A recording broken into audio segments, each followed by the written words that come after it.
Quartier Grand Fond au François, des bananes à perte de vue, le décor est planté.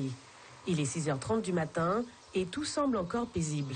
Mais quelque part par là, Georges et ses ouvriers partent déjà au charbon, direction les parcelles L3 et L4 pour une matinée de coupe.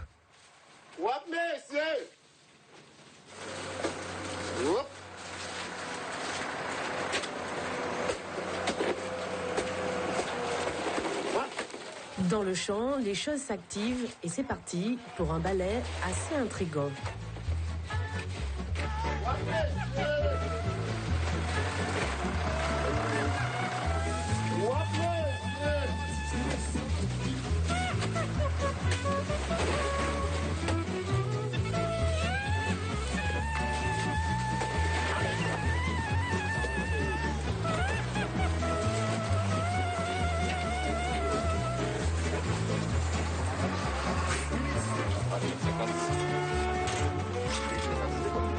La banane, c'est l'affaire de Georges depuis 14 ans. Aujourd'hui, il est chef d'équipe et il en connaît un rayon sur les champs et ses inconvénients.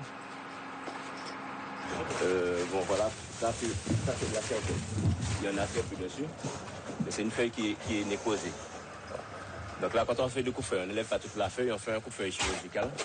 C'est-à-dire on enlève la partie malade seulement. On enlève la partie malade pour préserver le maximum de feuilles de la bananier. On a eu une période où il fallait tout faire au canon. Et c'est moi qui me tapais tout le boulot. Donc je commençais à 6h pour finir à 18h pour faire toute la plantation par canon. Et on avait beaucoup plus de bananiers atteints avec la cercosporiose noire et la jaune. Donc on a eu pas mal de boulot dans cette période-là. Là maintenant ça va nettement mieux. Mais durant la période où c'était en arrêt, on a failli perdre quelques parcelles. L'épandage, c'est très important. Hein. Bon, je pense que tant qu'ils n'auront pas trouvé une solution alternative, je pense qu'il faudra la maintenir, puisque bon, c'est le seul moyen vraiment efficace de lutter contre cette maladie.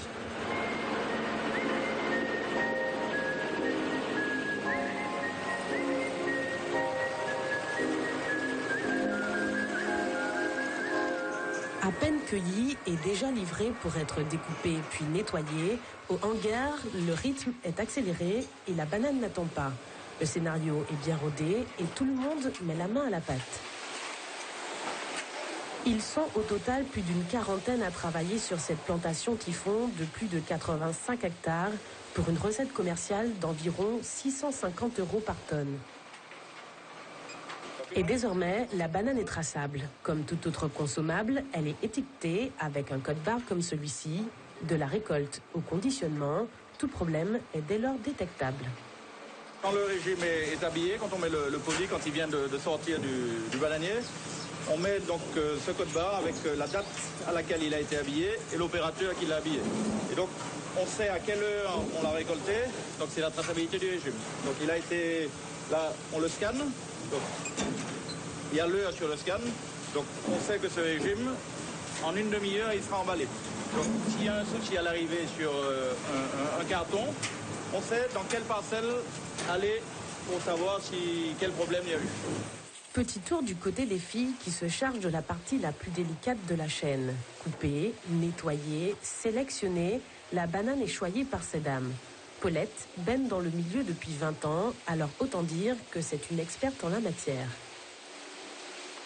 Avant, je faisais un peu plus, mais maintenant, l'âge.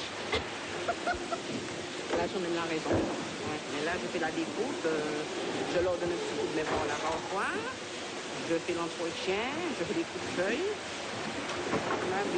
C'est mon gagne-pain. Je le fais, ça fait des années. Mes parents étaient agriculteurs. Voilà. Je ne regrette pas, j'aime mon métier.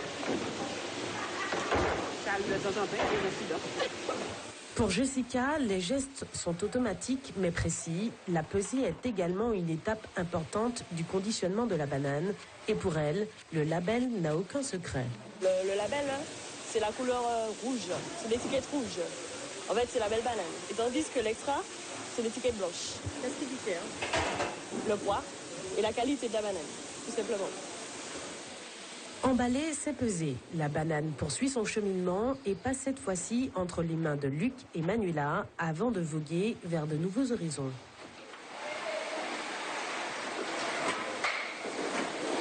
Lors d'une journée comme celle-ci, ce sont 900 régimes de bananes qui sont récoltés.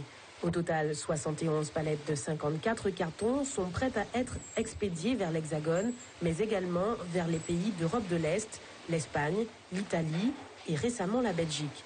Autant dire que notre banane martiniquaise n'est pas prête de déserter les étals.